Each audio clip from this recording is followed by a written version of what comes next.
Buenas tardes, chicos. ¿Cómo están?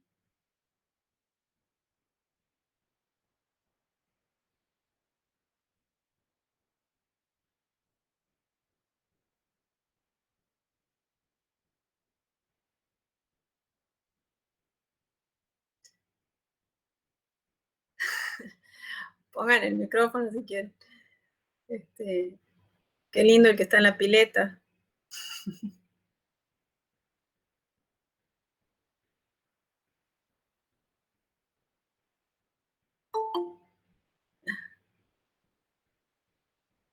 Sí, está para estar metido en la pileta ahora con el calor que hace. Bueno,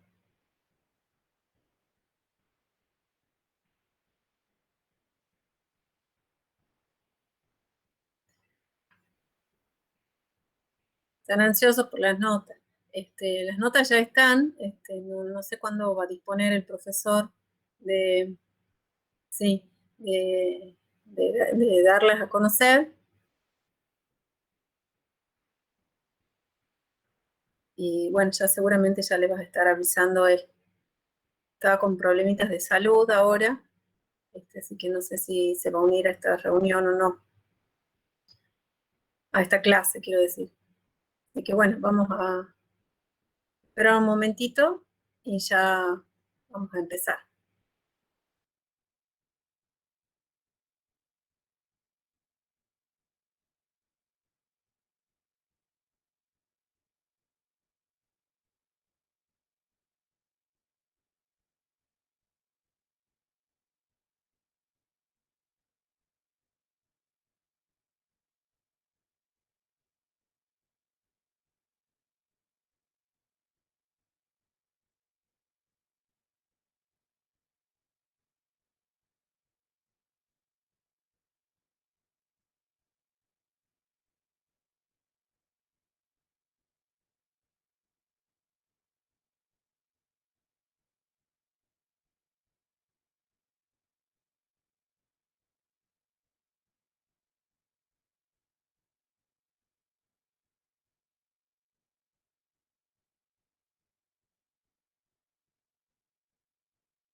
Bueno, saludo nuevamente como buenas tardes a los que no estaban hace un momento cuando los saludé.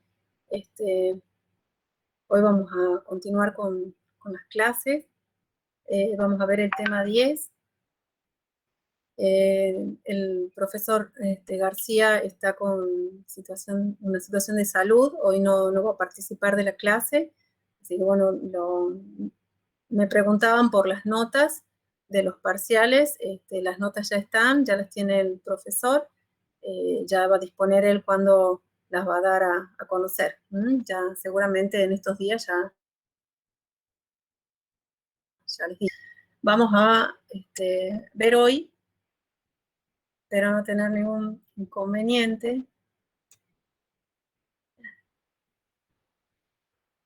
Sí les voy a agradecer que las dudas que ustedes tengan las vayan manifestando por el micrófono, ¿sí? Así sea más fluida la clase, y todos escuchamos, y bueno, quizá la pregunta de uno me sirva para mí o para el otro, y mi pregunta también le puede ayudar al otro, ¿no? Así que, bueno, siempre con la idea de que nos vamos ayudando entre todos.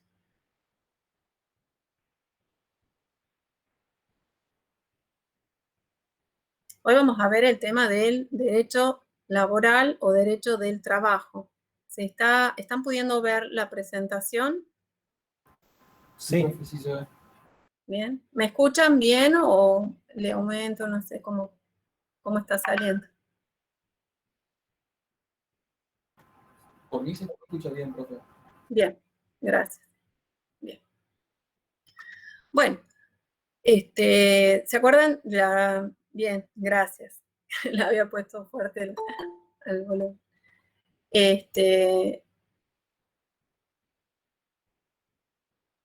En la clase pasada veíamos el tema de las sociedades comerciales, ¿lo recuerdan? Porque pensamos en esto, son temas importantes que para el día de mañana, cuando ustedes ya se hayan recibido, a ver qué opciones de trabajo, de ejercicio de su profesión se les va a presentar. Y continuando en esa línea, vamos a ver también hoy lo que es el derecho del trabajo,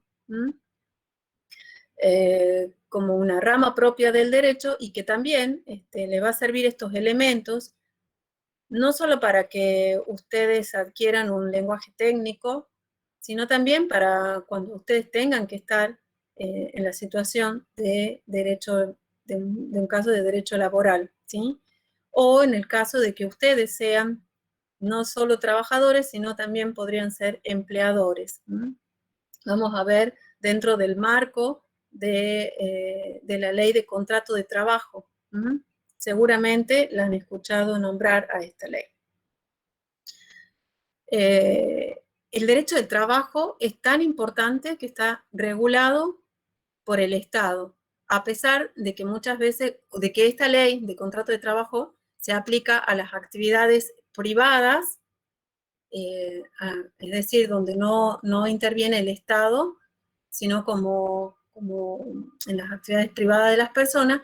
Más allá de que se trata de eso, el Estado interviene porque considera que se trata de cuestiones de orden público, en donde sí o sí se tienen que respetar ciertos principios, y por eso es que interviene el Estado para poder resguardar todos esos principios. Básicamente, estos principios de derecho laboral surgen de nuestra Constitución Nacional. ¿Se acuerdan cuando veíamos las leyes y veíamos que había una pirámide? ¿Recuerdan? Sí. Sí. ¿Y qué había arriba en la pirámide? La Constitución y tratados internacionales. Muy bien, ¿por qué? Porque eran la jerarquía máxima, digamos, de la cual se derivaban todas las otras leyes y tenían que estar conforme a la Constitución o tratado internacional. Muy bien, muchas gracias, Germán. Claro, de la Constitución es de donde y de los tratados internacionales que tienen jerarquía constitucional, se desprende todo el andamiaje o todo el resto de las normativas o de las leyes que van a regular todos los derechos establecidos en la Constitución. Entonces, nuestra base está en la Constitución. Y básicamente está lo referido al derecho laboral, está referido en los artículos 14 y 14 bis. El artículo 14, en donde nos dice que todos los habitantes de la nación gozan de los siguientes derechos conforme a las leyes que reglamentan su ejercicio. Y acá son otros más derechos, pero vamos a detenernos en lo que nos atañe hoy, que son al derecho de trabajar y de ejercer toda industria lícita. Como ven, es un derecho que desde la Constitución está protegido. Luego, en una de las reformas que tuvo la Constitución Nacional, se agregó el artículo 14 bis, ¿sí? Porque continúa con la temática del derecho laboral, pero agrega las cuestiones que se van a otras garantías del derecho, porque dice que el trabajo en sus diversas formas va a gozar de la protección de las leyes, que van a asegurar jornadas de trabajo limitadas. Justo ahora no me lo estoy recordando, pero ya la vemos en un momento que está expreso. Se toma el trabajo, se toma la cuestión de los gremios, de las asociaciones laborales, y también se ingresa lo que es referido al aspecto previsional, por eso habla de los beneficios de la seguridad social. Son, digamos, 3 pilares que forman o que le dan sustento al derecho laboral. Las garantías laborales, que se refieren a la jornada limitada de trabajo, al descanso, al pago de vacaciones y otras garantías más. Por un lado eso, por otro lado el derecho de de formar gremios y de estar protegidos, digamos, por esos gremios. Y por otro lado, lo que se refiere a la seguridad social a través de las jubilaciones y pensiones. Bueno, yo les decía que era importante este tema porque cuando ustedes se reciban, y ya lo pueden ver, capaz que ustedes ya lo están haciendo, ya están trabajando, podemos desarrollar nuestra actividad liberal, nuestra profesión liberal, ya sea de manera individual o de manera societaria, que era como veíamos en la clase anterior, a través, nos unimos a otros y formamos sociedad, o bien desarrollamos nuestra profesión de manera individual. Por un lado eso, y por otro lado está la posibilidad de desarrollar mi profesión ya no en una forma independiente, sino de una manera en relación de dependencia, así se le llama. Cuando trabajamos para un empleador, que puede ser una persona física o bien una empresa. Una persona humana me refiero a una empresa. Y a su vez, esa relación de dependencia la podemos realizar dentro de la actividad privada, que es lo que vamos a ver hoy a través de la ley de contrato de trabajo, o bien una relación de dependencia dentro de la administración pública, que tiene su propia reglamentación referido al trabajo, que se llama el Estatuto del Empleado Público, tiene una reglamentación ese estatuto, y una serie de decretos que complementan toda la normativa referida al el empleado público. Hoy no vamos a tratar ese tema, vamos a tratar solamente lo referido a la relación de dependencia en actividad privada, es decir, a través de la ley de contrato de trabajo. Es la ley 20.744. Relación de dependencia en actividad privada.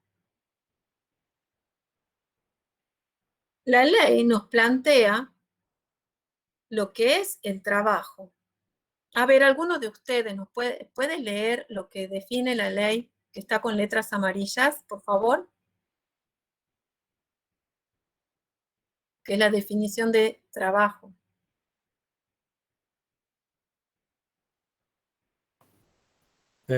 ¿Podría ser yo? Sí, lo que quiera. Bueno, dice que el trabajo es toda actividad lícita que se preste en favor de quien tiene la facultad de dirigirla mediante una remuneración. Bueno, ahí nos da lo que para la ley de contrato de trabajo es el trabajo, es la actividad laboral. Ya nos está dando pautas que ustedes ya van entendiendo porque dice actividad lícita. ¿A qué se referirá eso? A ver si puedes leer otro. Que es legal, ¿verdad? Muy bien. ¿Y qué se refiere con que es legal? Que está reglamentada, no sé, podría ser eso. Muy bien, que está reglamentada y que no es contraria a la ley, ¿sí? Muy bien, como decía Jonás. Se trata de una actividad lícita y que se va a prestar a favor de quien tiene la facultad de dirigirla. Ese sería el empleador. ¿Mm? Y siempre se la realiza mediante una remuneración, o sea, esa sería la contraprestación, una remuneración. Cuando hablamos de dependencia, nos estamos refiriendo a que se trata de una dependencia jurídica, es decir, que hay un marco normativo, o sea, una reglamentación, una ley, una ordenanza, o lo que sea, donde va determinando el ámbito donde está determinado a su vez quién es el empleador, quién es el empleado, ¿sí? La dependencia también es en el sentido técnico, porque que ustedes ya lo deben, algunos de ustedes ya lo están experimentando, cuando están en relación de dependencia, es su empleador el que les dirige técnicamente, les dice qué actividad van a desarrollar, qué tipo de programa van a desarrollar, para quién, el tiempo en lo que ustedes podrán llevar ese trabajo. Y también la dependencia se manifiesta en un sentido económico, ya que dependo de mi empleador para que él me pague. ¿Vamos entendiendo hasta ahora el planteo de dónde estamos en la clase? Sí, Sí. profe. Bien. Ya saben, si tienen alguna duda o alguna terminología que no la comprendan, me avisan y la vemos. Yo les decía al comienzo de que el derecho laboral o el derecho del trabajo es considerado de orden público y por eso el Estado toma intervención. Y para ello se fijan principios que protegen al trabajador. Y esto lo vemos en la ley de contrato de trabajo, que yo acá, acá y en muchas bibliografía que ustedes puedan encontrar, está como LCT, son las siglas de ley de contrato de trabajo. ¿Cuáles son los principios que reconoce la ley? El primer principio es el protectorio. Lo vemos en el artículo 7, en el 8 y en el 9, que básicamente nos está señalando de que existen condiciones, que deben existir condiciones favorables para el trabajador. Si no existen, como dice el artículo 7, si hay condiciones menos favorables, se van a declarar la nulidad de ese contrato. Cuando son menos favorables, como dice acá, que las dispuestas en las normas legales, en las convenciones colectivas de trabajo o laudos con fuerza de tal, o que resulten contrarias a esas normativas. Cuando hablamos de convención colectiva de trabajo, ¿ustedes están entendiendo? ¿Saben a qué se refiere? Yo no. No, Bien. yo tampoco, profe, no entendí. ¿Algunos conocen lo que es una convención colectiva de trabajo? No. ¿Nadie sabe? Bueno, sí, ya sabía de ustedes, pero capaz que alguno de ustedes podía haber participado de alguna o que esté trabajando bajo una convención colectiva de trabajo. Depende de la actividad, la actividad desarrollada. Bien, sí, no lo conocen. ¿Se acuerdan que yo al comienzo les decía que en la Constitución Nacional se reconocía también el derecho de la formación de gremios? Estos gremios, junto con el empleador, con los empleadores de determinado rubro, por ejemplo, los gastronómicos, se juntan y elaboran una serie de normas que son propias de esa actividad y que van a tener como base la ley de contrato de trabajo, pero a su vez, como tendrán algunas formas particulares de llevar a cabo esa actividad, le agregan condiciones propias de la actividad. Por ejemplo, cuando sacan los días francos, bueno, por eso depende de la actividad que se desarrolle. Existen convenciones colectivas de trabajo de los gastronómicos, de los empleados de construcción, bueno, también de los empleados públicos por otro lado. Bueno, existen de acuerdo al rubro de actividad, ya no es solamente de una empresa, sino ya se juntan los representantes de los gremios de todas esas actividades, de la misma actividad, y elaboran conjuntamente estos documentos que son las convenciones colectivas de trabajo. Por eso es que acá, cuando hablamos del principio protectorio, dice que todas las condiciones menos favorables, es decir, que todas las condiciones que sean menores a las dispuestas en las normas legales, en esas convenciones colectivas de trabajo, o que resulten contrarias, van a terminar siendo nulas. Quizás la convención colectiva de trabajo, al igual que la ley de contrato de trabajo, determina que la jornada laboral va a ser de 8 horas y por la actividad laboral, la convención colectiva dice efectivamente 8 horas va a ser la jornada de trabajo, mi empleador no me puede contratar por una jornada de 12 horas de trabajo, porque a mí me protegen estas condiciones que están tanto en la ley de contrato de trabajo como en la convención colectiva de trabajo. ¿Se comprende? Profe, una pregunta. ¿Tiene algo que ver con los colegios vio que existen colegios de abogados, colegios de bla, bla, bla, perdón, pero colegios de distintas profesiones? ¿Es lo mismo o no? No, no es lo mismo. Cuando los colegios de profesionales, que son los que te estás refiriendo, Graciana, se van a tomar,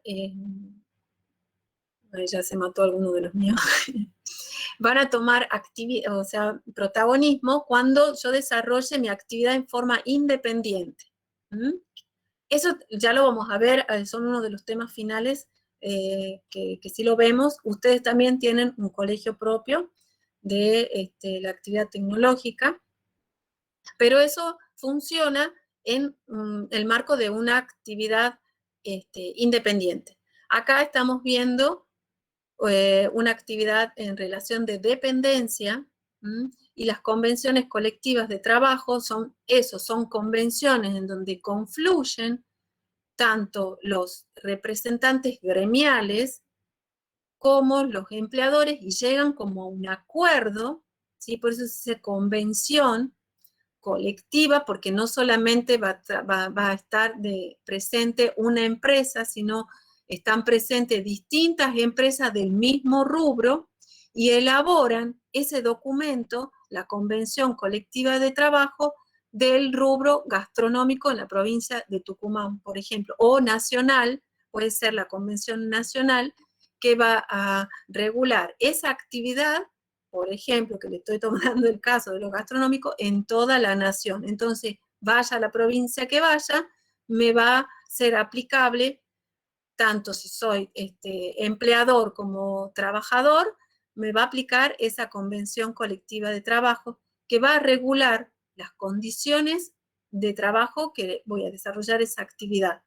Se refieren las convenciones colectivas de trabajo a un rubro especial: los gastronómicos, la construcción, los médicos, etcétera, ¿sí? ¿Me van entendiendo? Sí, profe, te entiendo. Bien. Siempre en concordancia con eso, los artículos 8 y 9 nos dicen de que siempre se va a aplicar la norma más favorable para el trabajador. Quizás en la Convención Colectiva de Trabajo haya una norma mucho más favorable que lo que determina la ley de contrato de trabajo. No por ello, no porque haya una diferencia, el empleador me va a aplicar la ley de contrato de trabajo y no la Convención Colectiva de Trabajo. Si la convención tiene una cláusula o una norma que le resulta más favorable al trabajador, esa es la que se debe aplicar. ¿Por qué? Porque estamos viendo el principio protectorio del derecho de trabajo.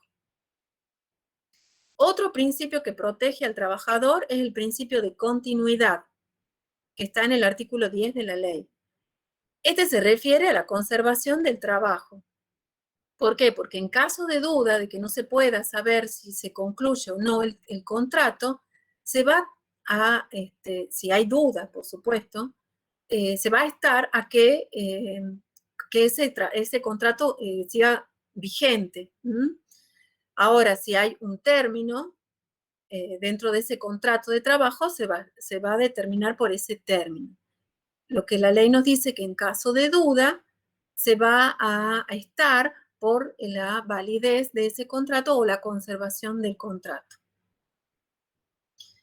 El otro principio que rige al derecho al trabajador es el de la irrenunciabilidad.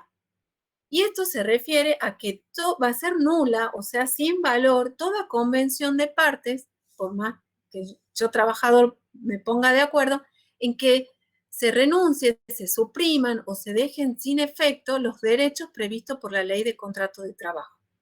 Es decir, si a mí me contratan para desarrollar determinado software, pero me dicen de que yo no voy a tener ningún tipo de descanso,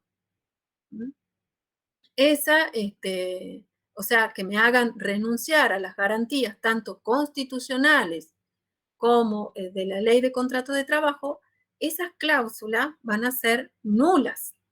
Es más, el contrato termina siendo nulo, porque no puedo renunciar a garantías propias que me establece la ley.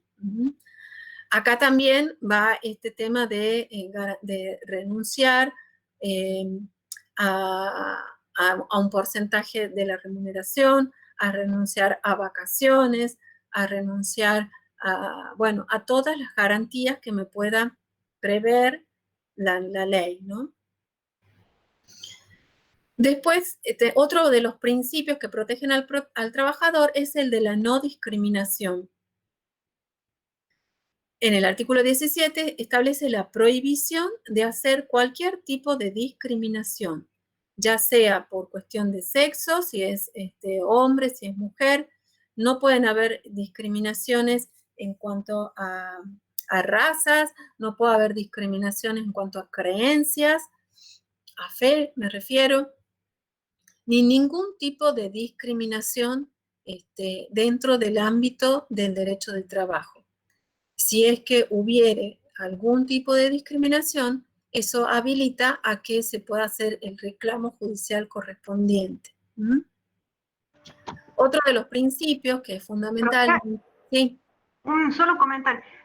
¿El derecho a la no discriminación es cuando ya estamos bajo relación de dependencia o forma parte de la selección del personal también?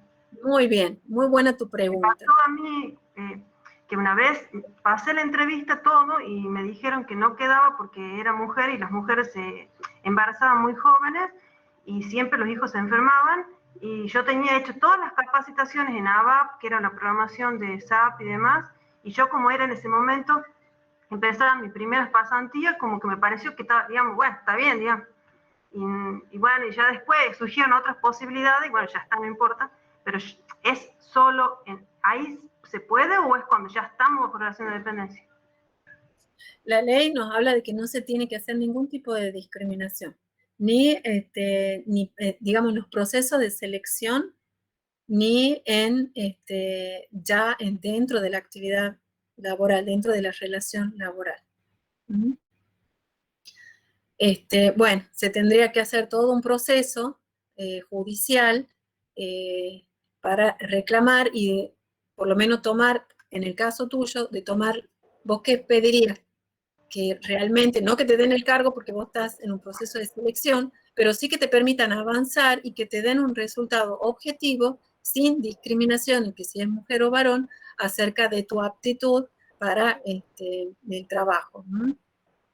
Igual, bueno, igual sí. te lo dicen como extra, digamos, te lo dicen informalmente, pero te lo dicen, ¿me entendés? Pero bueno, no importa, ya está. Sí, a mí también me ha pasado y dije, eso ya está. Después me han llamado. No, después a los años. Ya, pero sí, yo también justo estaba atravesando una situación de embarazo reciente, se me vencía el contrato y yo hablaba para ver si había posibilidad de que me vuelvan a hacer otro contrato. Y me dijeron, no, y con tu estado menos, qué ganas. Bueno, ¿qué va a hacer? Yo no me iba, podría hacer un juicio en el caso de que como a mí se me vencía el contrato, no había mucho para reclamar, pero si estaba dentro del marco de un contrato, ya vamos a ver que sí se puede reclamar. Bueno, siguiendo que hay otros principios, el de la gratuidad de los procedimientos. Gratuidad en todos los procedimientos judiciales y prejudiciales, podríamos decirlo también. ¿Por qué? En el caso de que me disminuyan, digo bien, mis condiciones laborales porque me suprimen los descansos, los francos que me habían propuesto o que me correspondían, yo puedo hacer el reclamo. ¿Y cómo se hace un reclamo en la actividad privada? Son mediante cartas documento. Y esas cartas documento tienen normalmente un costo. Pero haciendo valer este principio de la gratuidad, existen unas cartas documento que se llaman telegramas colacionados, que son gratuitos para los empleados. Entonces se dirigen al correo, solicitan el formulario, no le van a cobrar ni lo que es el costo del formulario ni el envío. Por eso habla de gratuidad. Eso es en un caso fuera del ámbito judicial. Y dentro, ya en un proceso judicial, también rigen este principio, porque en el caso de que se lleve a cabo un juicio, el empleado no va a pagar los honorarios, ni las tasas de justicia, ni todos los gastos judiciales, sino que va a, ¿por qué? Porque está reclamando un derecho que se le está negando. Entonces, ¿por qué tendría que pagar para reclamar ese derecho si con lo que él cobra debería pagar? Entonces, por eso se le da este principio de gratuidad. Los honorarios los va a terminar pagando el vencido, que sería el empleador vencido en el juicio. También protegen al trabajador el principio de equidad y el principio de buena fe. El principio de equidad, que está referido a un principio constitucional de que todas las personas son iguales ante la ley. Y el principio de buena fe, que determina que toda la relación laboral está, tanto el empleador como el trabajador van a actuar de buena fe. Bueno, vamos a entrar en lo que sería el contrato de trabajo.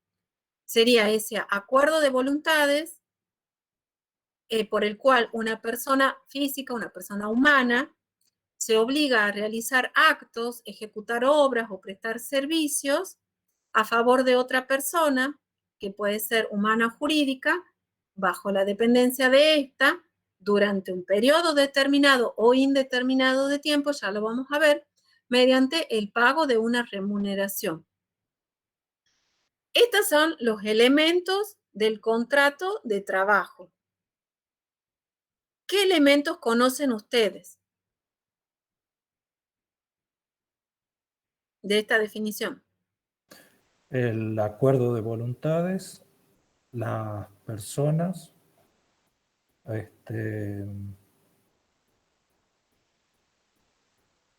bueno, el que se obliga a realizar un acto o ejecutar obra o prestar servicio. Muy bien, Martín, las obligaciones, muy bien. ¿Qué más? Bueno, ese acuerdo, ¿qué tenía que, ustedes cuando veíamos los contratos, veíamos lo que era el acuerdo? ¿Qué era lo básico de ese acuerdo? El consentimiento. Sí, ¿sí? Que no esté viciado, digamos. Exactamente. Tenía que ser consentimiento de ambas partes. Por eso hablamos de acuerdo de voluntades de ambas partes, en donde tiene que ver lo que decía Germán, que no haya ningún vicio en la voluntad.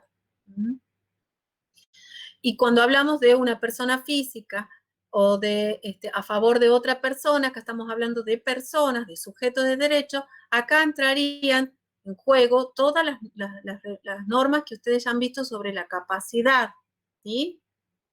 Entonces tendríamos que ver que tienen que ser personas capaces las que celebren un contrato de trabajo.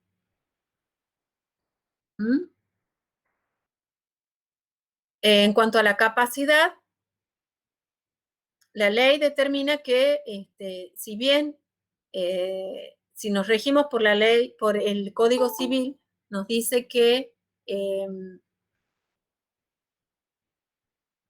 la ley de contrato de trabajo, el Código Civil nos dice que una persona es completamente capaz a la mayoría de edad. La ley de contrato de trabajo nos trae esta salvedad que entre los 16 y 18 años sí pueden celebrar contratos de trabajo, si son emancipados y son habilitados para trabajar. Y expresamente nos dice la ley que los mayores de 18 años ya pueden celebrar contratos de trabajo. El objeto de ese contrato sí o sí va a ser una actividad lícita, que era lo que hablábamos al comienzo también. Tiene que ser lícito, algo que está enmarcado y que no, por las leyes y que no sea prohibido por las leyes. Es decir, que si ustedes les proponen un contrato de trabajo en donde el objeto de ese trabajo va a consistir en copiar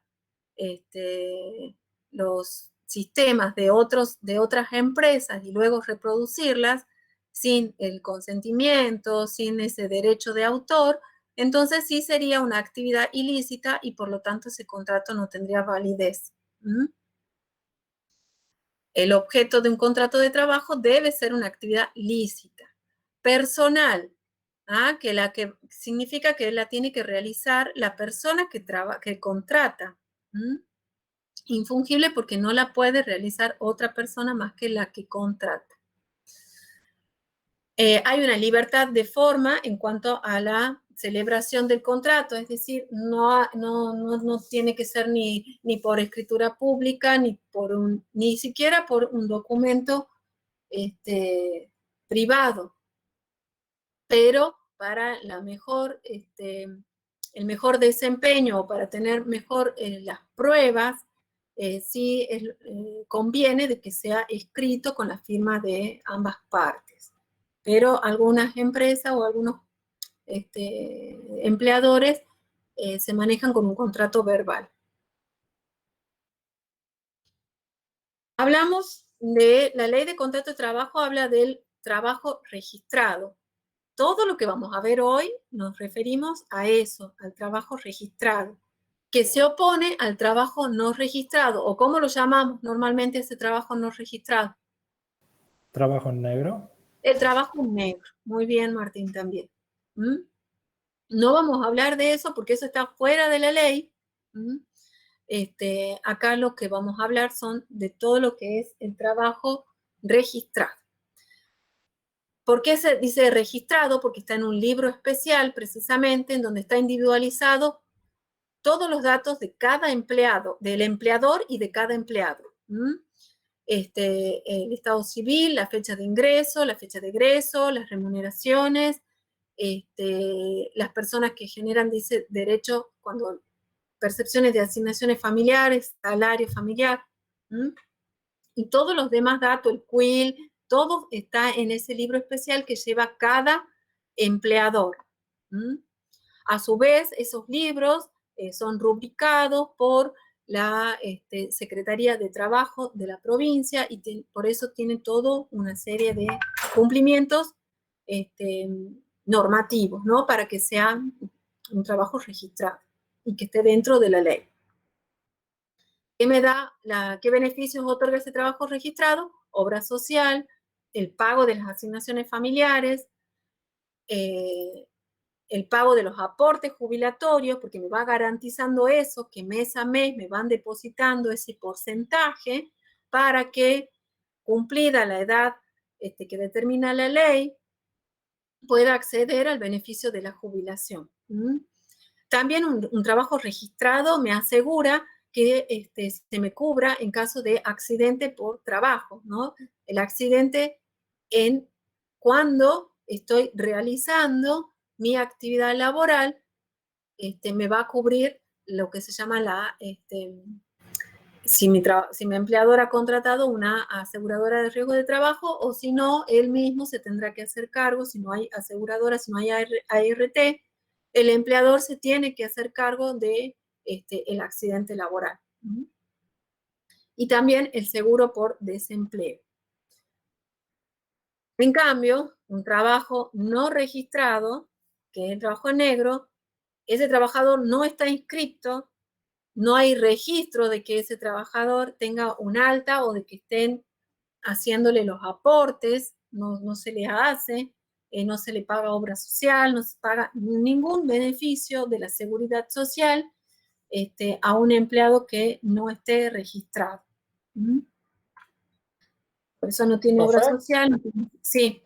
en el caso de que el empleado se lastime en el trabajo a propósito, ¿qué sucede Ajá. ahí? ¿A qué te referís con, a veces más O sea, claro con que... porque viste que ahí que el empleador se tiene que hacer cargo Claro, sí. y supongamos que se lastime, qué sé yo, la mano a propósito el empleado. Bueno, Eh, para que cubra un accidente de riesgo de trabajo, un accidente de trabajo, tiene que ser de acuerdo a la actividad que desarrolle. Si yo manejo tornos, máquinas, y hay mucha probabilidad de que pueda ocurrir ese tipo de accidente. También entran a jugar los testigos, se hace una mini investigación de cómo se ha desarrollado ese accidente. Aparte está lo que se llama el accidente in itinere, que es un accidente en la vía pública, tanto cuando se va hacia el lugar de trabajo como cuando se regresa al hogar desde el trabajo. Pero para ello uno tiene que declarar como empleado, tienes que declarar tu camino, tu ruta, digamos, cómo llegas al trabajo, cómo llegas a tu hogar desde el trabajo, si vas en colectivo, si vas en automóvil, si vas en moto, por qué calles, en qué sentido. Todo eso, porque no se puede hacer cualquier cosa, ¿no? ¿Para qué? Para que se cubra ese accidente que es considerado accidente de trabajo cuando es in itinere, en el camino, hacia el trabajo o hacia el hogar desde el trabajo. Para que cubra, entonces repito, para que cubra el accidente de trabajo, tiene que estar dentro de la actividad, o sea, estar en la ocasión del trabajo, de acuerdo a la actividad, y también se hace una investigación. Puede ser que yo me corte, soy un desarrollador de software, pero no tengo por qué tener algo cortante, pero circunstancialmente se ha estado arreglando los aire acondicionados, supongamos, han dejado una chapa en mal estado, en mala ubicación, quiero decir, y sin querer me corté, me raspé, porque me lo han dejado a propósito, o no a propósito, pero justo en mi pasada hacia mi oficina, hacia mi lugar de trabajo, y sufrí ese corte. Me lo debe cubrir porque está en ocasión, ese accidente lo sufro en ocasión de mi trabajo. Ahora, si yo lo hago, como vos me lo planteás, a sabiendas, y bueno, ya dependerá de esa investigación, del resultado de esa investigación, a ver cómo se ha podido lastimar, cómo se ha podido dañar, cómo es que ha sucedido ese accidente. Seguramente de esa investigación que haga el empleador, podrá determinar si corresponde o no el pago de esa cobertura. Bien, gracias. Bien, bien, me preguntan en el contexto de home office. En el contexto de home office y existiendo una ART, o sea que el empleador pague los servicios de una ART, se debe denunciar a la ART el domicilio donde se está llevando a cabo la actividad de teletrabajo o de home office, como se le llama ahora, la duración, los días que se trabaja y la duración de la jornada. Y también la ART va a considerar accidente de trabajo a todo accidente que ocurra en ese domicilio denunciado en la ART, en el tiempo, o sea, en el día y la hora que está supuestamente trabajando y que se ha denunciado a la ART. ¿Mm? Bien, sigamos. También puede suceder el caso, está bien, Esteban, que haya una transferencia de contrato de trabajo. Esto pasa generalmente en las empresas grandes, ¿no? O que una empresa sea absorbida por otra. En el primer caso, la transferencia del establecimiento o actividad, donde hay venta, cesión, donación de ese establecimiento a otra, quiere decir que una empresa pasa por cesión, por venta a pertenecer a otra empresa. Los empleadores van a conservar la antigüedad que tenían y también todas las obligaciones existentes al momento de la transferencia se mantienen. Ahora, ¿qué pasa cuando ya hay cesión del trabajador? Ya no es la empresa que cambia de rubro, podríamos decir, porque la venden, porque la transfieren, sino que solamente hay una transferencia de un empleador, del contrato de ese empleador. Se debe requerir la expresa conformidad del trabajador. A mí no me pueden ceder sin dar mi consentimiento, ¿no? No significa que si yo doy ese consentimiento de que me transfieran, va a haber un nuevo contrato de trabajo. No, sigue siendo el mismo contrato de trabajo. El anterior empleador va a responder solidariamente junto al nuevo empleador. Hay obligaciones genéricas de ambas partes en un contrato de trabajo. Ambas partes tienen que obrar de buena fe. Esto que planteaba Jonás, ¿qué pasa si yo me lastimo a propósito? Y ya no estoy obrando de buena fe. Y podrá llegar a ser causal de despido si es que el empleador así llega a la conclusión de que ha obrado de mala fe. Se tiene que obrar con comportamientos que sean consecuencias del contrato, de la ley, de los estatutos, de las convenciones. Apreciado siempre con criterios de colaboración y solidaridad, tanto desde mi empleador como desde mi trabajador hacia mi empleador. Por ejemplo, hoy con el tema de la pandemia, los empleadores requieren, porque no queda otra, mucha colaboración y solidaridad de parte del empleado. Y a su vez, el empleado también requiere colaboración y solidaridad de su empleador, porque se está atravesando unas situaciones muy difíciles económicamente. ¿Cuáles son los derechos y facultades del empleador?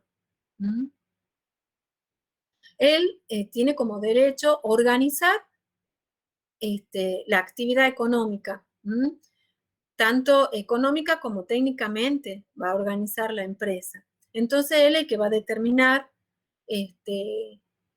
todas las actividades que va a llevar a cabo esa empresa. Si se trata de una empresa de desarrollo de software, va a determinar qué tipo de software van a desarrollar, qué programa van a desarrollar, cuál va a ser la base de ese lenguaje, técnicamente, y económicamente va a decir a cuánto se va a vender ese software, a cuánto lo van a ofrecer, cuánto se le va a pagar a cada empleado.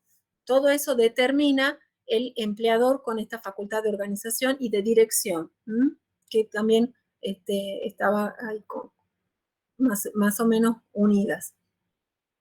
También puede modificar las formas o modalidades del trabajo, pero sin afectar esas condiciones básicas que veíamos al comienzo, ¿sí? Puede ser que determine de que ustedes antes trabajaban una media jornada y ahora van a trabajar jornada completa. Eso va acompañado con la remuneración, que se le va a incrementar o se le va a disminuir, depende de que si aumenta o disminuye el tiempo de trabajo. También tiene a su cargo las facultades disciplinarias, es decir, de sanción, si es que ve que su empleado no está concurriendo en el tiempo de la jornada del contrato de trabajo, si llega tarde, si se retira, si sale durante la jornada de trabajo. Ahora, en el caso de que sea home office, si no se conecta al horario que tiene que hacerlo. Bueno, hay distintas formas de poder llevar ese control, y si se determina que hay alguna irregularidad, el empleador va a aplicar sanciones disciplinarias. Tiene facultades de control de la actividad que realiza cada empleado, no solamente el control de su asistencia, sino cómo lleva a cabo su tarea. ¿Cuáles son los límites? Lo que determina la ley. No puede controlarme mis llamadas telefónicas personales, por ejemplo, todo lo que inmiscuye o lo que tenga que ver con los derechos personalísimos de la persona, la intimidad, no puede intervenir el empleador. ¿Cuáles son los deberes? El principal deber es el respeto, debido a la dignidad del trabajador. No que lo voy a respetar porque tiene el título de tal, aquel no tiene el título, entonces lo trato a uno bien y a otro mal. No, a todo, porque a todos se les va a reconocer la dignidad de persona del trabajador. ¿Cuál es el deber que tiene también? Es de pagar la remuneración. Vencido el plazo mensual, generalmente es mensual, pero también hay trabajos que son pagos de manera quincenal o semanal. Vencido ese plazo, debe pagar la remuneración. También proveer las medidas de seguridad y protección para la actividad que van a desarrollar. Eso se ve generalmente en empresas como, por ejemplo, los ingenios, donde le dan mayores medidas de protección y seguridad, que le dan casco, que le dan determinadas medidas, pero no significa que en una oficina no se vayan a dar las medidas de seguridad y protección. Por ejemplo, ustedes, que es en donde su instrumento de trabajo son computadoras, son sistemas informáticos, seguramente, y debe haber un matafuego específico, que no me recuerdo si es categoría D, creo, que es para el tipo que apaga las llamas de un equipo informático. Otro tipo de medidas, por ejemplo, serían que esté ventilado el lugar que se le ofrece de trabajo, que tenga suficiente luz. Va a depender también de la actividad propia de cada trabajo que se trate, ¿no?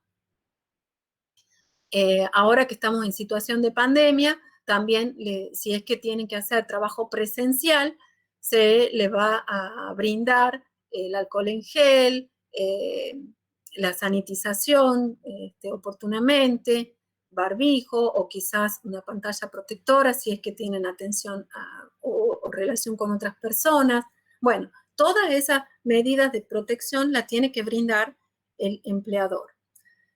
Así también como asegurar la ocupación efectiva, es decir, me tiene que dar el trabajo, si me ha contratado, no me puede tener con que, ya te voy a dar, y yo no desarrollar ningún tipo de tarea porque me ha contratado precisamente para llevar a cabo alguna tarea. Por eso es que uno de los deberes del empleador es asegurarme la ocupación efectiva. Ahora, si me da una tarea superior, de mayor responsabilidad, también me debe acompañar una mayor remuneración. Deber, dice, de diligencia e iniciativa para, en todo, por toda la actividad, ¿no? Realizar todas las diligencias que sean necesarias para que el empleado lleve de mejor manera la actividad. ¿Cuáles son los deberes del empleador también? frente a los organismos sindicales y de la seguridad social, tiene que librar ese certificado de que nos habla la ley de contrato de trabajo, que, por ejemplo, que se vence un contrato o termina la relación laboral, el empleador tiene que llenar un formulario del ANSES en donde consta toda la certificación de trabajo, de servicio que esa persona ha desarrollado con ese empleador, el tiempo, desde cuándo hasta cuánto, qué tareas ha realizado, etc.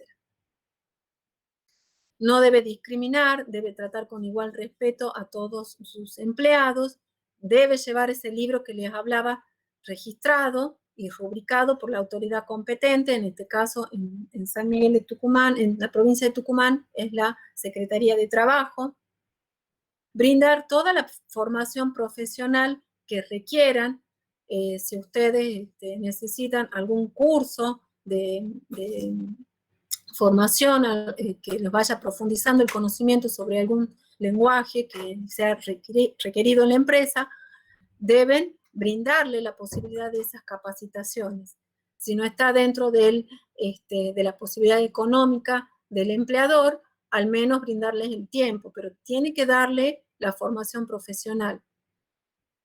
Ahora, en algunas actividades van a requerir que previo al ingreso se le dé esa formación profesional para el manejo de determinado equipamiento que requiera ese conocimiento y que si no ejecutan la tarea no lo iban a saber. Entonces se le da esa formación profesional previa, ¿sí?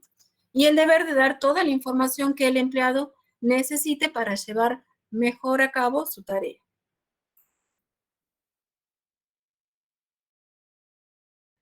Estas están las garantías. Acá ahora vamos a ver que del artículo 14 bis.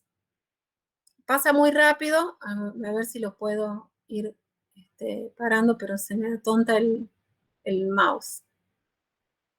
Dice que va a gozar de la protección de las leyes, condiciones dignas y equitativas de trabajo, la jornada limitada de trabajo y descanso, que era lo que hablábamos. Una remuneración, salario mínimo vital y móvil, y se me fue el otro. Los gremios también va a asegurar la posibilidad de formar parte de gremios que van a organizar los convenios colectivos de trabajo, que son los acuerdos entre las empresas, era lo que yo les decía. También recurrir a una conciliación obligatoria. Ay, este video me pasa rapidísimo y no lo puedo detener. Ahí hablaba recién del derecho a la huelga, también como una garantía que establece el artículo 14 bis, ¿cuándo se va a dar la huelga?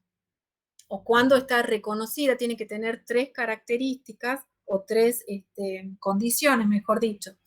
Esa huelga debe ser pacífica, fundarse en aspiraciones legítimas de los trabajadores y haber formalizado previamente reclamos ante el empleador. Así está garantizado el derecho de huelga. Es decir, que no se están cumpliendo, el empleador no está cumpliendo condiciones pactadas de trabajo.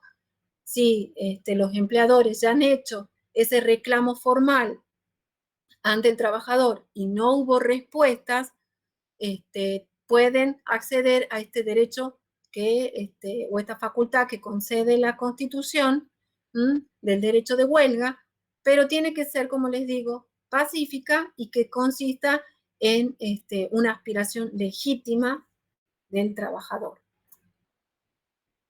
Y ahora porque me funciona esto. Bueno, ¿qué nos decía este artículo, videíto? Que se me fue, bueno. El artículo 14 bis, establece la jornada limitada de trabajo, descanso y vacaciones pagas. Como yo les decía, no pueden contratarlos sin que tengan un descanso. Normalmente la jornada de trabajo es de 8 horas, que algunos lo dividen en 4 horas en el turno de la mañana y 4 horas en el turno tarde, y depende de la actividad, porque ahí depende la empresa también, hay actividades donde tienen otros horarios, otros turnos rotativos, quizás son turnos nocturnos, pero no pueden exceder las 8 horas, deben tener el descanso correspondiente y las vacaciones pagas.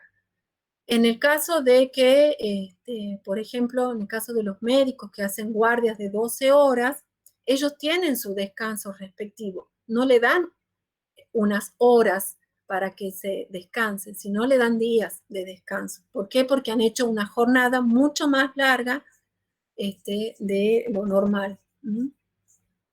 Se aseguran entonces las condiciones dignas y equitativas de trabajo, una remuneración justa, que tiene que ver con el salario mínimo vital y móvil, beneficios de la seguridad social, que son el pago de los aportes.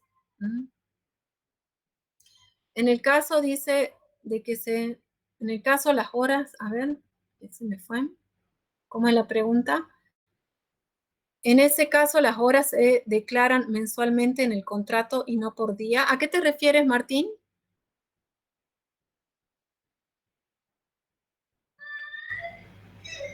Sí, bueno, porque ellos tienen un régimen especial. Y ellos, sí, lo hacen en las guardias y ellos tienen en su contrato, figura cuántas guardias pueden hacer por mes, tienen un límite, qué tiempo duran esas guardias, cuál va a ser el descanso que van a tener, todos tienen, digamos, su régimen propio.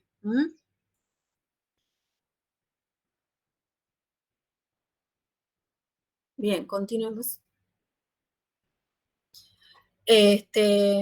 Ahí hablaba del tema de la huelga, que ya lo habíamos visto. ¿Cuáles son los derechos del empleado?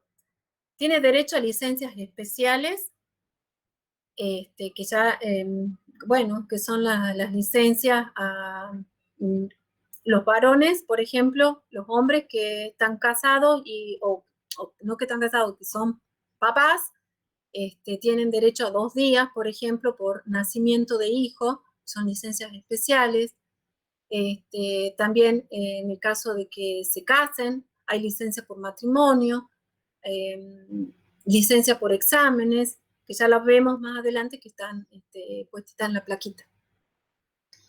Tienen derecho a invenciones del trabajador, pueden aplicar la actividad creativa dentro de su trabajo. Ya hemos visto que tiene que ver con el derecho de autor también. A ver, todo va a estar pactado en el contrato. Si durante la actividad laboral realiza invenciones que superan lo de la actividad propia de la empresa, y ahí sí podría tomarse como que es una invención propia del trabajador y registrarla a su nombre. También tiene derecho a formación profesional, como lo veíamos, como contraprestación tenía el empleador el deber de brindar esa formación. Tiene derecho a expresarse libremente, tiene derecho al pago de su remuneración y que se le otorguen todas las medidas de higiene y seguridad en el trabajo que ya lo habíamos hablado hace un momento. ¿Cuáles son los deberes del trabajador?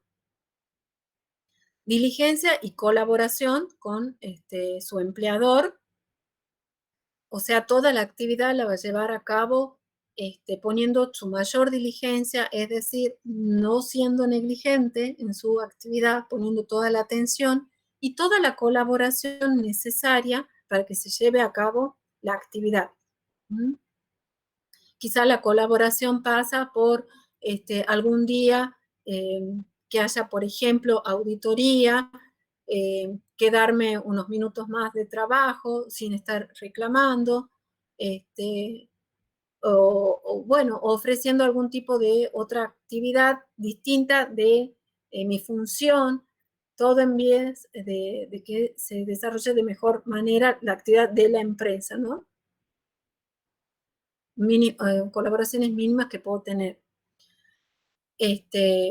Deber de fidelidad, que eso se refiere a que no solamente que me porte bien con mi empleador, sino a todo lo que yo conozca, todo el conocimiento que me llegue de mi empresa, yo no lo puedo divulgar, porque debo ser fiel a mi empleador, al que me paga mi sueldo. Entonces, debo manifestar la fidelidad también con eso. Cumpliendo, por supuesto, las órdenes e instrucciones.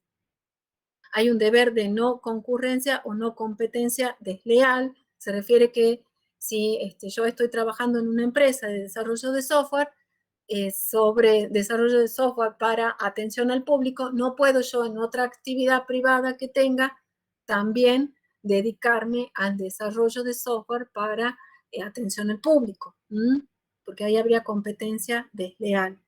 Estaría tomando los conocimientos exactamente. Exactamente. En los contratos están cláusulas especiales de confidencialidad. Muy bien, el aporte. También debo custodiar como trabajador los instrumentos que me dan, el equipamiento informático, las máquinas que estén a mi cargo. Porque también puedo incurrir en responsabilidad por daños si yo no los he sabido cuidar con la diligencia que correspondía.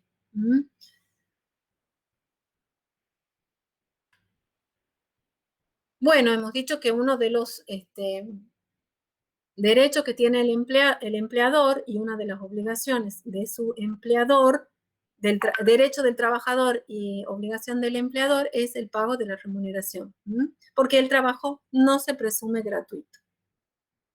¿Cómo está conformado ese sueldo?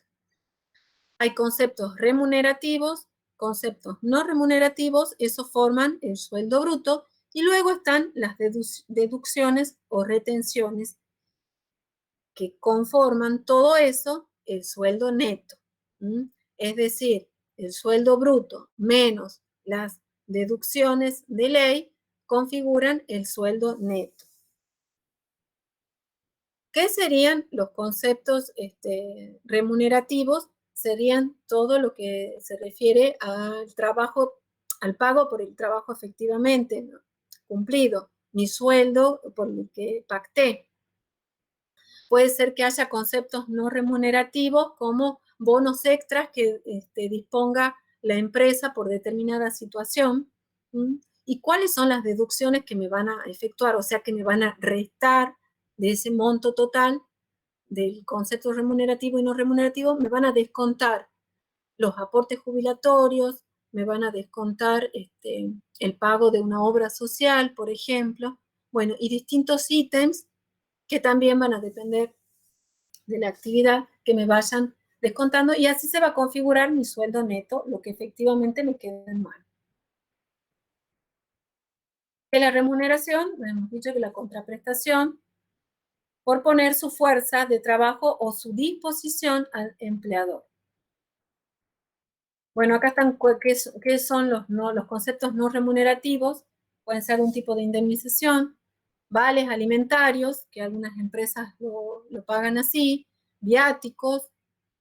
Viático es porque hay salidas fuera de la institución o de la empresa, que van como comisionados por la empresa, y le dan los viáticos para un almuerzo, una cena, o si es un viaje más largo, para el hospedaje.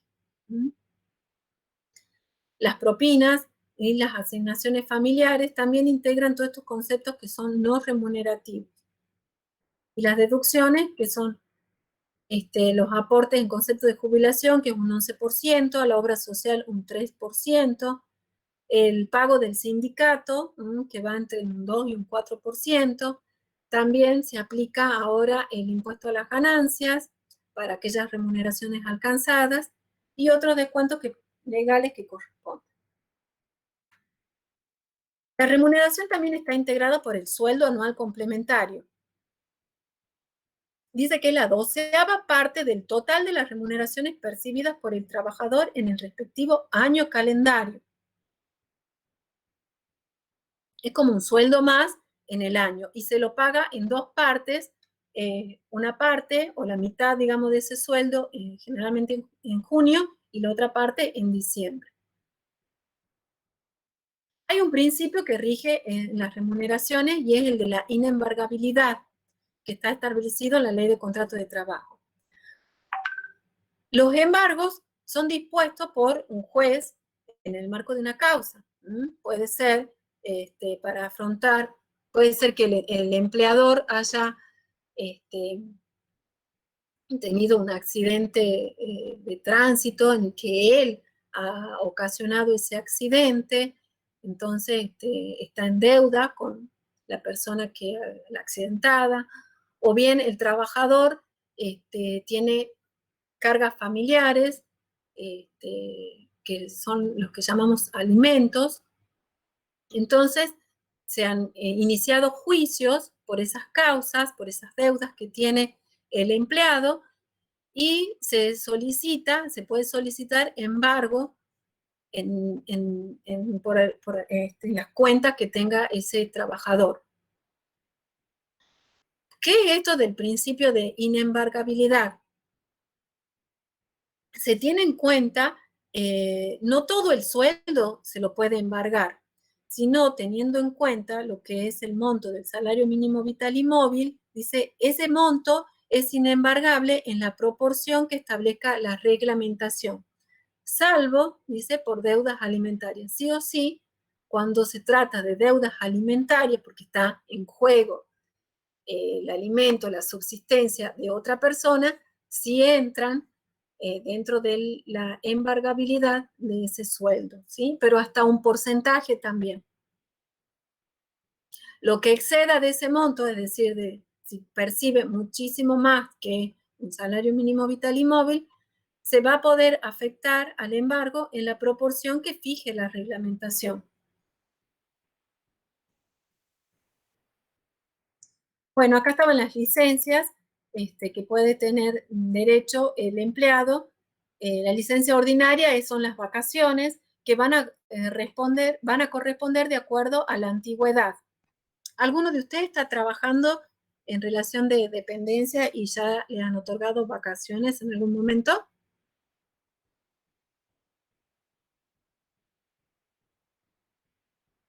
Martín, ¿y cuánto tiempo te han dado?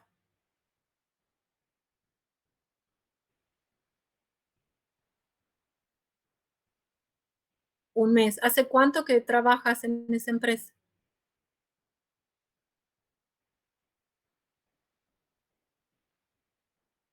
Claro, no estaba en el contrato.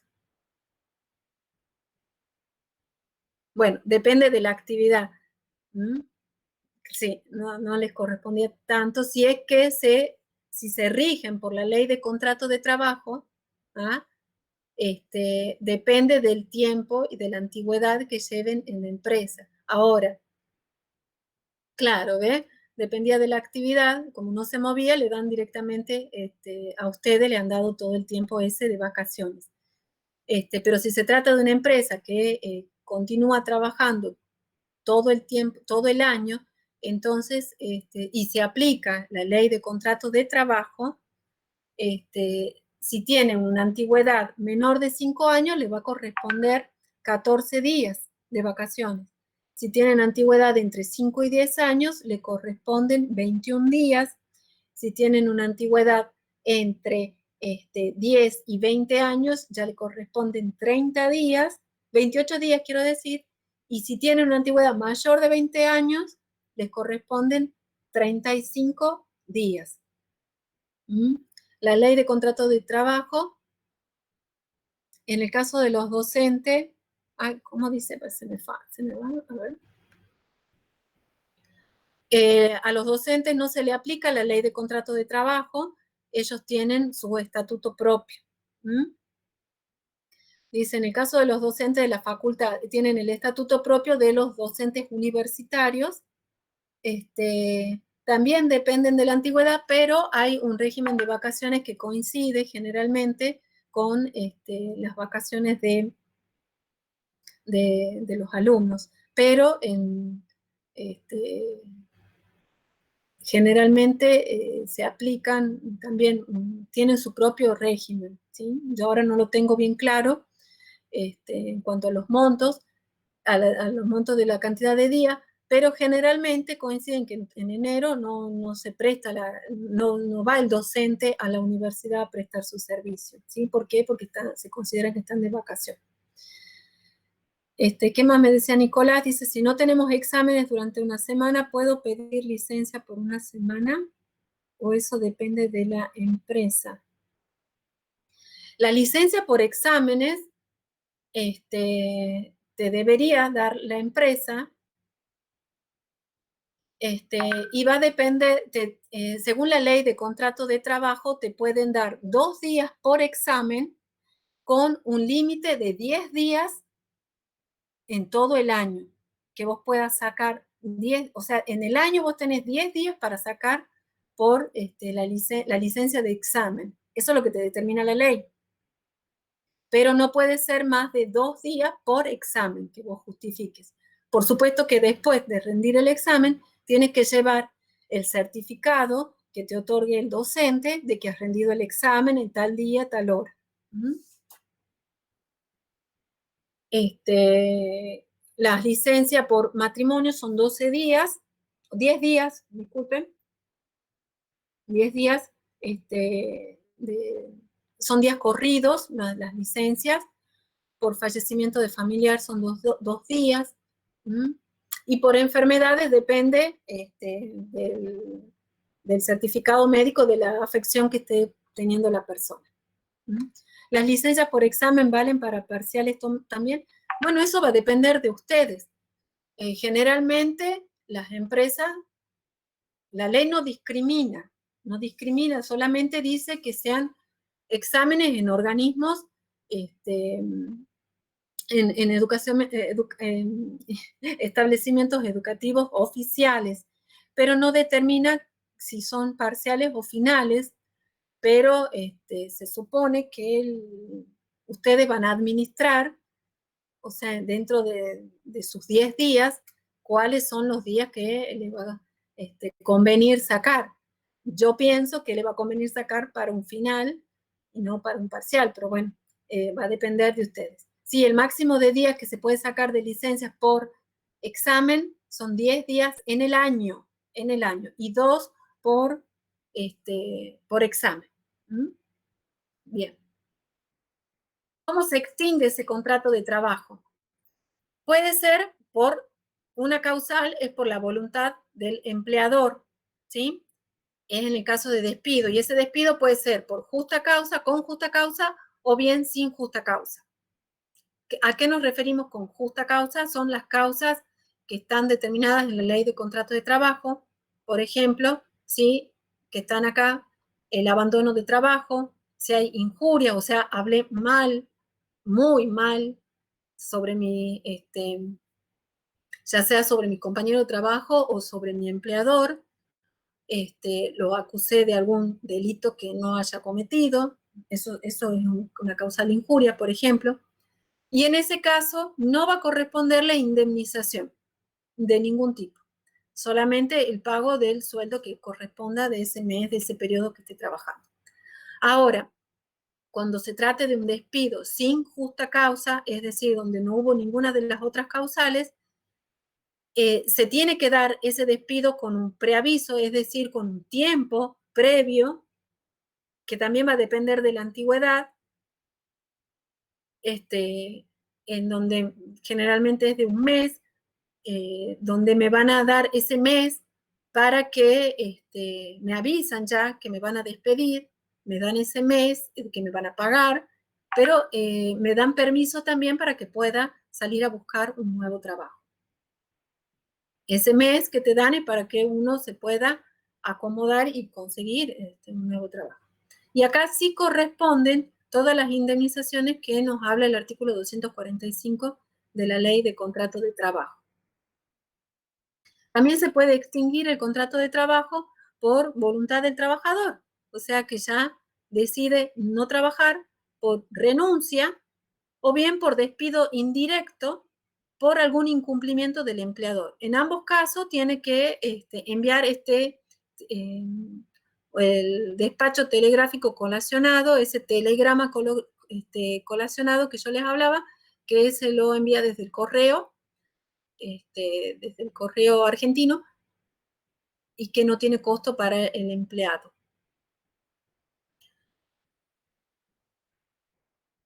También se puede extinguir por la voluntad de ambas partes. En ese caso, ambas partes concurren, ya sea pueden ir a hacer una escritura pública, pueden ir a un escribano público, realizar este instrumento público, en donde ambas partes se ponen de acuerdo en que concluye, se extingue ese contrato de trabajo.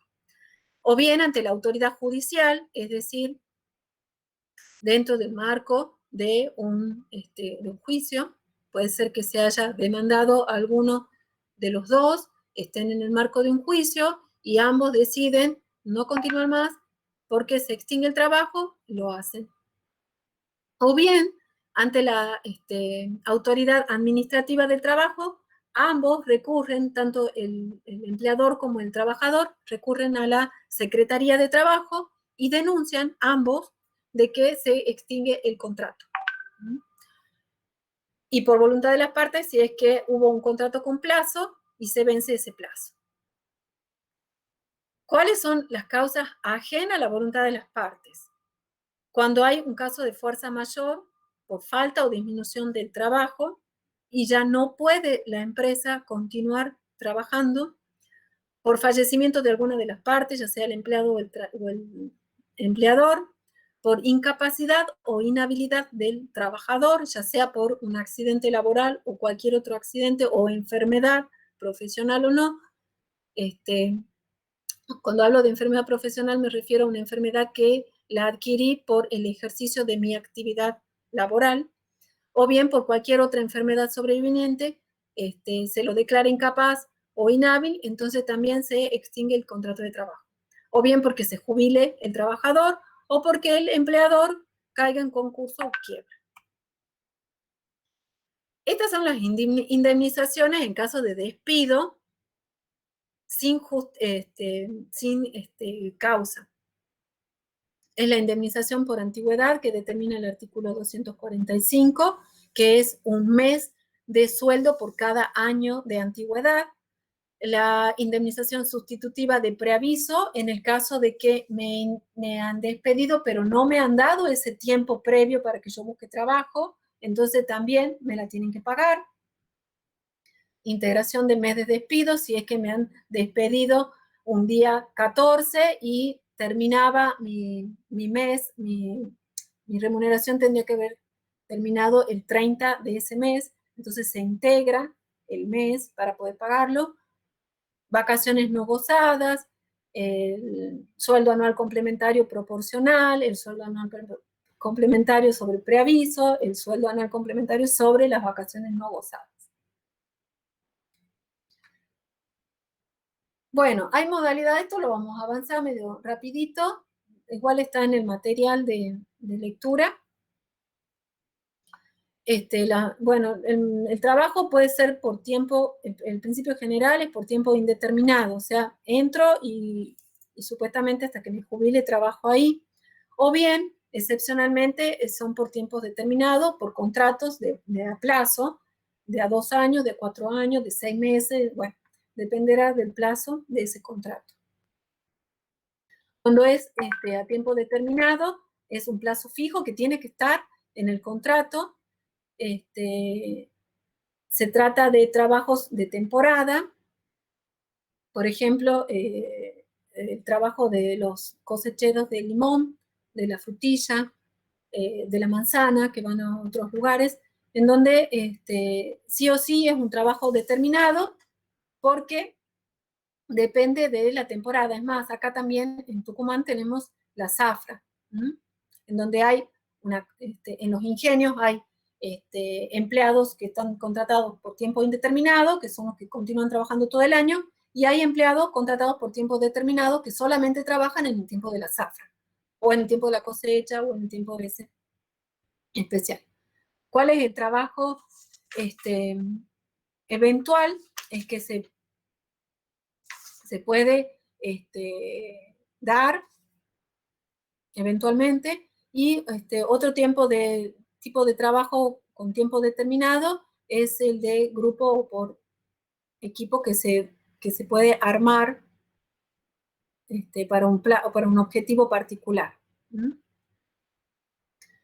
Si es por plazo fijo, no más de 5 años, no puede ser el plazo, no me pueden estar contratando todo el tiempo, o sea, renovándome el contrato todos los años, por 10 años, sino que la ley establece que máximo me pueden renovar hasta un periodo de 5 años. Después ya se va a considerar como un contrato de plazo indeterminado. Bueno, esto de temporada, que de acuerdo al giro comercial, el eventual que va para resultados concretos, para servicios extraordinarios, de grupo o equipo, que se lo celebra, bueno, por eso con un fin determinado, con un grupo determinado de trabajadores que actúan por intermedio de un delegado o representante. Y bueno, ahí terminamos. Veamos ahora el tema del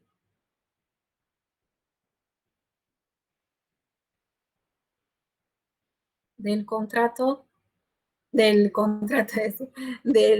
aquí me habían hecho otras preguntitas.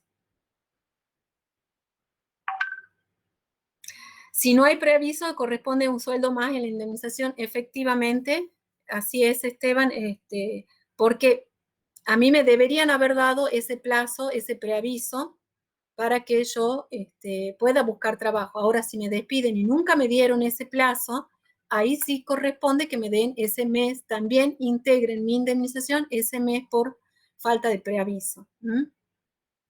Y el caso de los futbolistas, yo lo desconozco, no sé cómo es el régimen propio de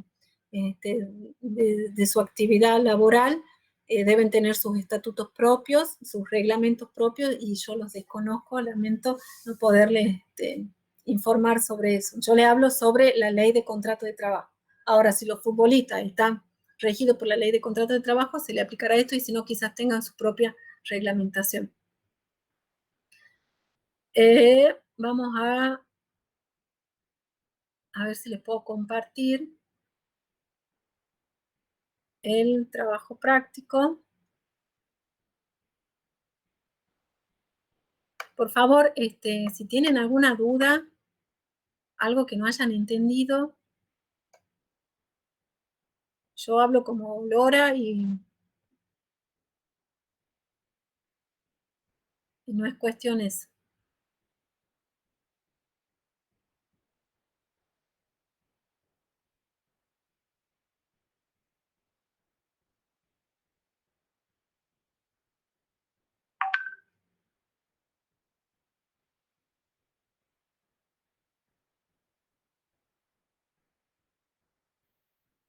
Así como los docentes no rigen con esta ley, porque también rinden concursos y demás. Sí, tienen su propia ley, los docentes, su propio reglamento, ¿sí? Para el ingreso. Para el ingreso, los docentes son empleados públicos, ¿sí? Entonces se rigen por un lado, por el Estatuto del Empleado Público, y a su vez tienen su propia reglamentación como docentes, que tienen su propia reglamentación. Para el ingreso a ser docente debe ser a través de concursos públicos de oposición. Entonces, se rinde concurso para ingresar en la universidad. En cambio, en otro tipo de docentes, por ejemplo, para una escuela, dentro de lo que es la jurisdicción de San Miguel de Tucumán, ya no se rinde concurso, porque no es, tienen otro tipo de reglamentación, no desde la universidad tiene su propia reglamentación, sino otro tipo de reglamentación, y ya no rinden concurso los docentes de escuelas, por ejemplo. Los docentes también tienen otro tipo de reglamentación en cuanto a la jubilación, a la edad. Exactamente, tienen puntaje, interviene la junta de clasificación, si era junta de clasificación media, inicial, superior. Algunos de ustedes quizás le pueda atraer la docencia, que podrán ejercerla tanto en el ámbito de la universidad, como también podrán ejercerla en el ámbito de la provincia, en una escuela secundaria o en una escuela superior. Seguramente están habilitados como, hay títulos habilitantes que no les da el cargo de docente, pero sí como título habilitante pueden enseñar algunas asignaturas en las escuelas, en las instituciones educativas. También es una opción laboral que podrían tener. Bueno, ahora les voy a compartir el trabajito. Profesora, Sí. dos consultas. Una consulta del tema de los sindicatos, gremios, eso es opcional, ¿no? Depende si en el rubro hay un sindicato a cual afiliarse. Exactamente. Y hay O algunos... sea, Sí, continúa. una empresa no te puede decir que no pertenezca a un gremio. No puede impedirlo porque es un derecho constitucional. Pero sí depende de la persona que quiera agremiarse o no. Bien. Y la otra consulta es un tema, digamos, una situación. En el caso hipotético de que tu empleador te está pagando por un contrato de tiempo indeterminado y te ofrece que te va a aumentar el sueldo, no sé, 50%, 60% más, pero con la condición de que te despide, te paga la indemnización el tiempo que vos has estado, pero al otro día te vuelve a contratar con el aumento del 60%, 50, 60%, lo que sea. Bueno, Eso desde el punto de vista legal está bien, porque en realidad te está pagando la indemnización, te despidió, todo bien, y te vuelve a contratar, digamos. sí, son unas prácticas que hacen los empleadores y vos terminas perdiendo tu antigüedad. Claro, exacto. Pero visto desde el punto legal, ¿está bien o está mal? No debería hacerse eso. Pero no hay como... podría, uno lo podría denunciar, pero depende de la persona, porque vos te lo vas a denunciar y lo más seguro es que no te va a pagar, o sea, no te va a contratar después, o si no va a terminar muy mal la relación laboral. Claro. Pero si hay mucho, pero si ves que te están obligando a hacer alguna modificación del contrato, que por ejemplo te haga perder la antigüedad y no te paga la indemnización, no te paga ninguna indemnización, y ahí ya te tenés que, bueno, depende de la persona, se va a jugar el todo porque ya tendría que iniciar la acción en este caso, que corresponde. ¿Mm? En este caso, digamos, te paga la indemnización, pero bueno, Perdés la antigüedad. yo lo veo como que no hace nada ilegal, pero claro, en el fondo Sí, es un ahorro de plata para el empleador, digamos. exactamente, porque te está anulando la Bien. antigüedad, ¿sí? Sí, ahí no está obrando exactamente está obrando de mala fe. Claro. Pero, como yo digo, vas a iniciarle un juicio, Claro. ya se ponen de contraparte, y depende de tus fines también, y a dónde quieres llegar. Si quieres continuar trabajando en esa empresa, porque Claro. ya es una cuestión que cada uno empieza a valorar qué sería lo mejor. No es una práctica correcta para nada, como dice tu compañero, está obrando en mala fe, depende de las circunstancias del caso y de las posibilidades o no de tener otro trabajo del empleado. Se juega... Claro.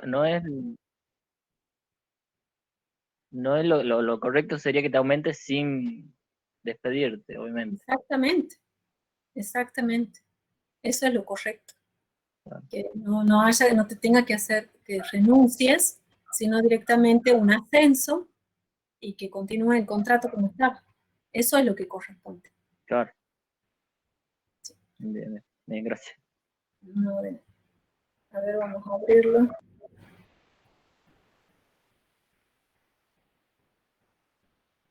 Ya les comparto.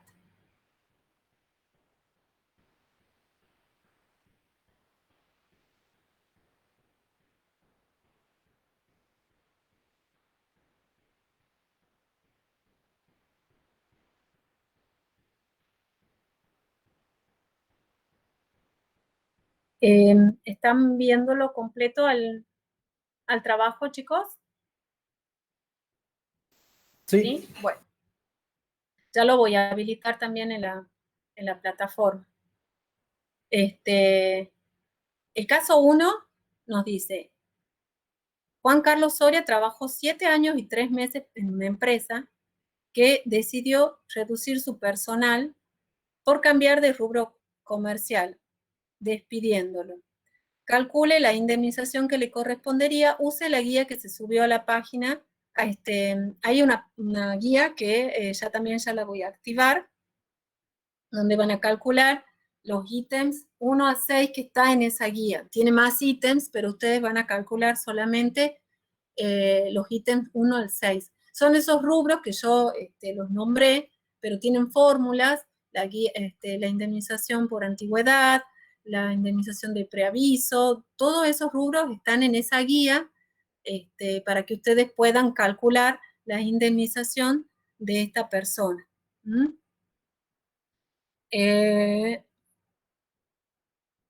No le han puesto el sueldo, no tiene el monto del sueldo, el trabajo. Ustedes supongan un monto, ¿sí? En el punto 1, ¿se entiende? ¿Chicos?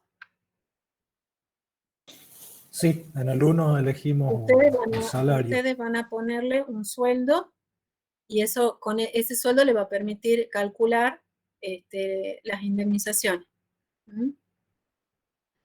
En el punto 2, ay, no sé si este es del año pasado. Disculpen, chicos, este no es el trabajo. A ver, esperen. Ay, le estoy leyendo mal, con razón.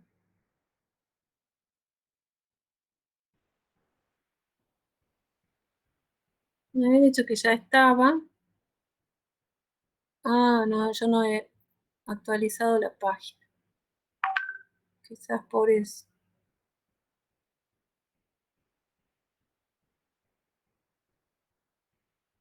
No.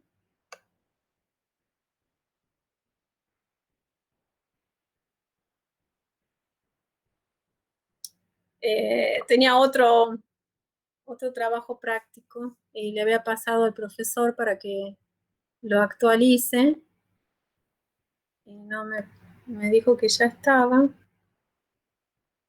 Ya lo subí. Tema 9. Ay, a ver, capaz que lo he subido en el otro tema.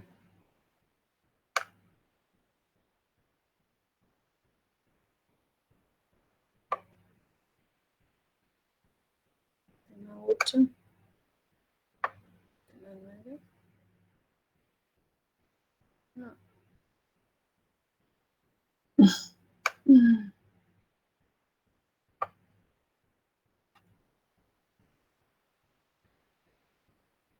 Quema acá.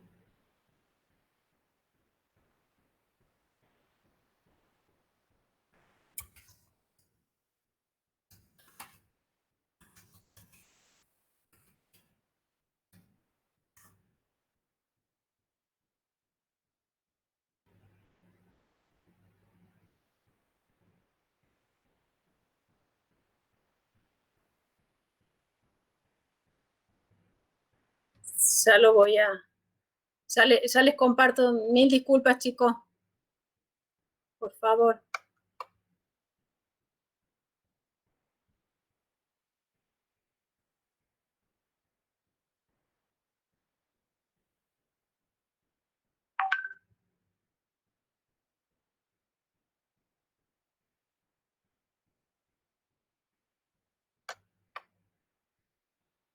Ahí está.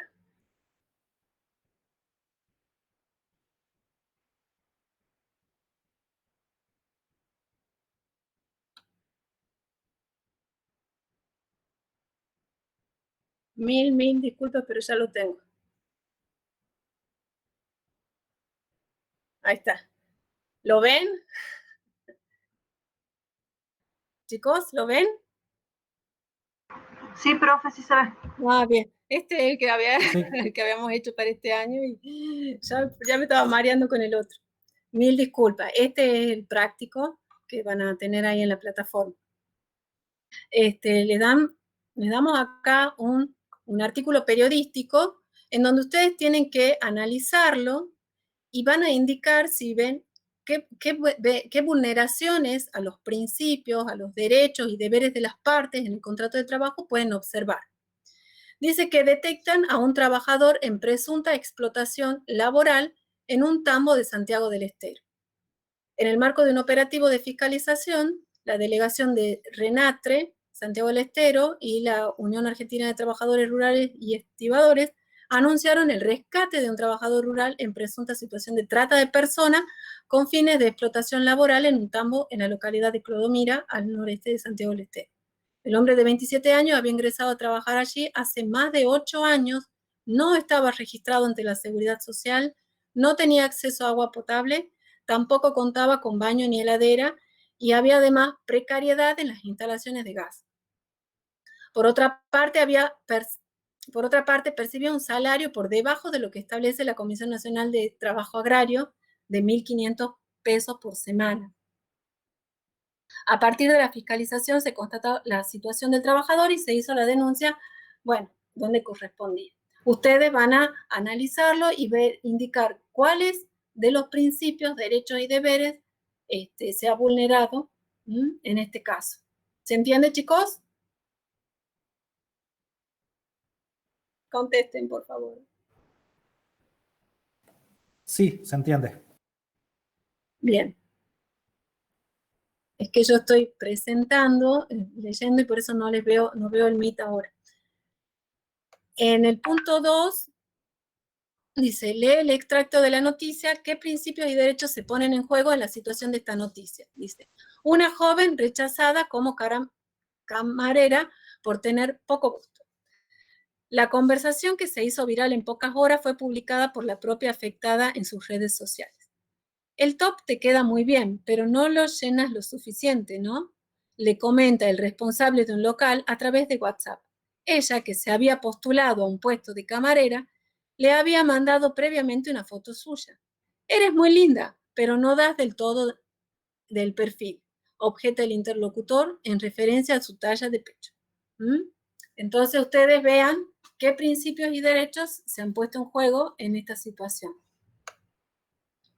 En el tercer punto, dice que Alejo Pérez Rosselló, un trabajador que tenía a su cargo el control de importantes contratos con proveedores, supervisaba toda la logística de envío de mercadería a los clientes.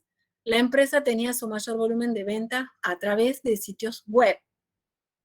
El señor Pérez Rosselló realizó varios reclamos a la empresa por el estado de los sanitarios, las sillas poco ergonómicas para las tareas de escritorio, etc. No obtuvo ninguna respuesta favorable a sus planteos. Cierto día, la empresa para la cual trabaja, decidió reestructurar varios departamentos, redistribuyendo las tareas entre los empleados. Pese a que la firma le mantuvo su horario laboral y remuneración, frente al nuevo organigrama, el empleado notó que la distribución de funciones afectaba su nivel jerárquico. De hecho, quedó relegado a atender al público en mesa de entradas. Alejo Pérez Rosselló reclamó a su empleador denunciando la situación y solicitando que lo restituya a su puesto normal y habitual. Señaló que el cambio le imponía realizar tareas muy inferiores a su real categoría y capacidad, lo cual afirmó que lo afectaba de modo personal y en su carrera profesional, tanto en dicha empresa como en el mercado laboral. La empresa no le dio una respuesta favorable al pedido de Alejo Pérez Rosselló y sí estaba conforme que buscara otro trabajo. Si no estaba conforme que buscaba otro trabajo, debe ser. En este caso, ustedes tienen que indicar si al trabajador le asiste algún recurso legal para revertir la situación. De ser afirmativa su respuesta, indique cuál Y de ser negativa, también indique por qué no puede revertir la situación. ¿Mm? Son 3 puntos que van a resolver en este trabajo. A ver, ahí vuelvo al Meet, a ver qué han puesto. Ah, ya había resuelto el punto 1. No le he dado, este año ya no le he dado la guía. Bien.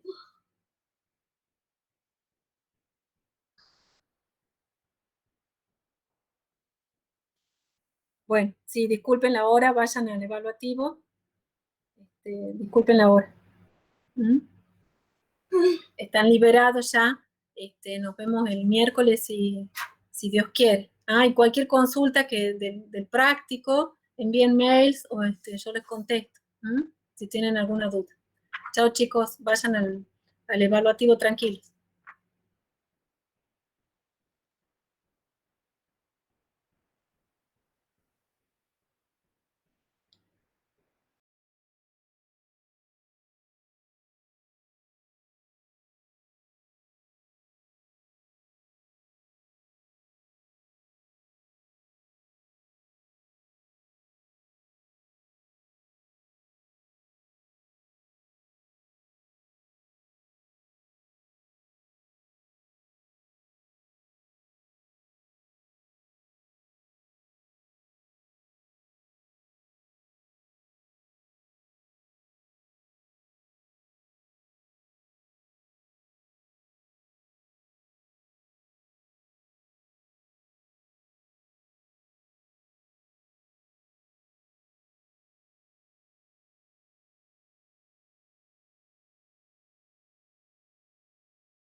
Bueno, profesora, ya termina el evaluativo. ¿Me retiro? Sí, Germán, si no tienes ninguna consulta, ninguna duda. No, por ahora no. Bueno, tranquilo, vaya. Bueno, chao, hasta luego. Chao, hasta luego.